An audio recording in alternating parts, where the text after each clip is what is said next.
บัดนี้สองเขือเจ้าเขากันเป็นคู่อยู่น้ำกันเสืบสร้างเฮือนเย้าให้หงเฮืองตามเหตุเบื้องโบราณท่านได้กล่าวไผทำดีจึงจะได้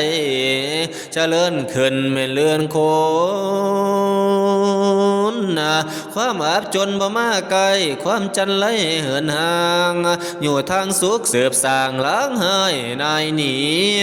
เพิ่นว่าเป็นผัวเป็นเมียนี่หากมีแนวมะนาวจองสายสะแนนเกี่ยวของละน้ำปองอยู่บ่ว่างจึงได้เที่ยวทางพ่อเห็นกันปั่นเข้าใส่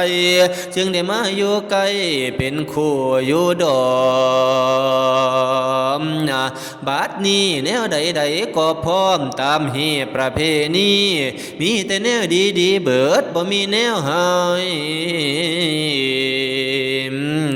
บัดนี้ลงลายม่วนบรบวนตามเห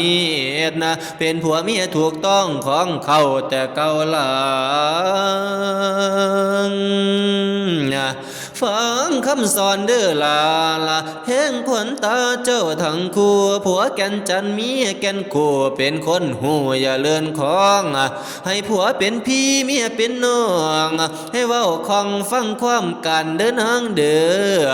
ให้ผัวเป็นพี่เมียเป็นน้องให้เว้าของฟังความกันเด้อชายเด้ออย่าสิดันไปคนทางสิขากลางลงมัวเพิ่นว่าการเป็นผัวเป็นเมียนี่ให้มีดีตั้งหอยเถื่อให้ดีกว่าผัวดีกว่าเมียไปอีกซ้ำจึงคุ้นคำสิห่วงเหิงตามเหตุเบื้องเครือญาติจะวงศาอย่าทั้งผัวอย่าทั้งพันละอย่ามินเค้นความหายสายทั้งผัวทั้งเมียถือมาละให้สำคัญคือเรื่องอื่นอย่าสิผิดลบลู่โบดันแม่นเลือนของให้เข้ารวบพ่อแม่พี่น้องปู่ยามตายายกายไปมาให้มองเห็นอย่าสิแพงความเว้าขั้นเห็นว่าเพิ่นเป็นคนเฒ่าให้ย่อคุณเอิ้นพ่อแม่ใหญ่ให้ว่าลุงสูงให้ว่าป้าพ่อเป็นหน้าหลานหน่อยเบิ่งเอาเนี่ยคำปากเว้าให้เจ้าครอบของเมียเด้อนางเดิมคำปากเว้าให้เจ้าครอบของปัวเด้อชายเด้ออย่าสิเลยตามเลยล่วงเกินเลินเล่ออย่าสิเผลอความเว้านักเบาสูงต่ำคำปากบ่ได้เสื่อนจะเว้าอ่อนหวา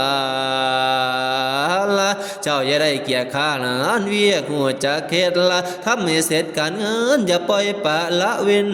พวกเจ้าอย่าสิมัวความเล่นปะเงินขี้ขันในความจันไรเดือดร้อนสิโฮมใหม่จีเผา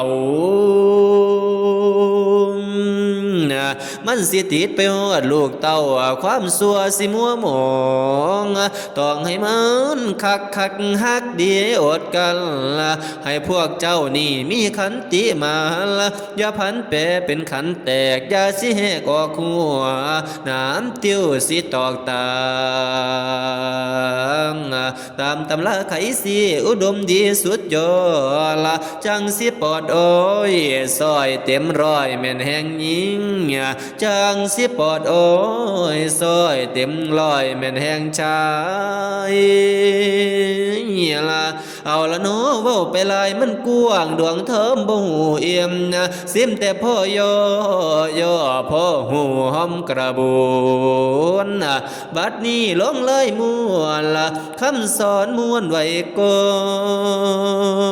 นขอจบตอนไว้กะละแต่เพียงเท่านี้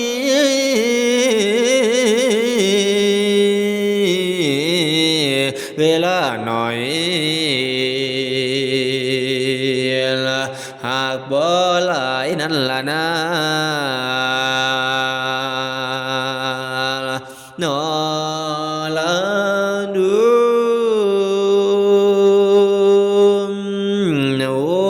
โอ้โอ้โอ้ยน้อยนาม